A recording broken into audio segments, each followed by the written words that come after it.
सर्वोच्च न्यायालयाचे न्यायमूर्ती भूषण गवई यांच्यावर झालेल्या हल्ल्याचा तीव्र निषेध, राष्ट्रपतींना निवेदन, आरोपींवर कठोर कारवाईची मागणी।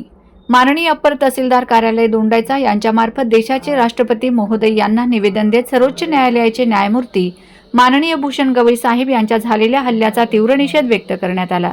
या घटनेने न्याय व्यवस्थेवरील हल्ला असल्याचे नमूद करत निवेदनात माथेफिरू राकेश किशोर या धर्मवादी, मनुवादी प्रवृत्तीच्या व्यक्तीवर कठोर कारवाई करण्याची मागणी करण्यात आली।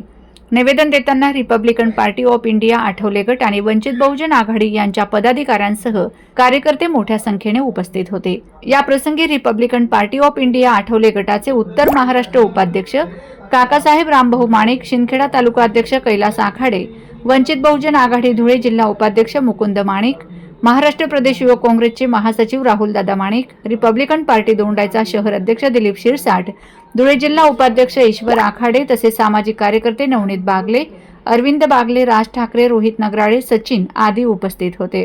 कार्यक्रमात वक्त्यांनी असेही सांगितले की न्यायमूर्तींवर हल्ला हा लोकशाहीवर हल्ला असून अशा प्रवृत्तीला आळा बसला पाहिजे।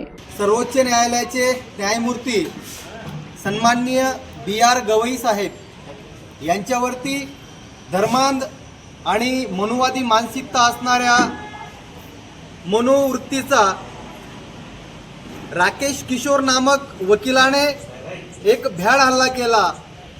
देशासाठी तो काळा दिवस आहे आणि आपल्या स्वतंत्र भारतातील सर्व नागरिकांसाठी लांछनास्पद अशी ही घटना आहे।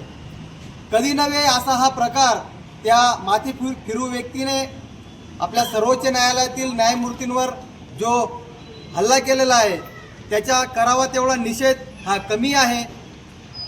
म्हणून रिपब्लिकन पार्टी ऑफ इंडिया व वंचित बहुजन आघाडी आणि काँग्रेस यांच्या वतीने सन्माननीय राष्ट्रपतींना पुनश्च एकदा आम्ही विनंती करतो की त्यांनी आपल्या स्तरावरून या माथेफिरूवर योग्य ती कार्यवाही करावी।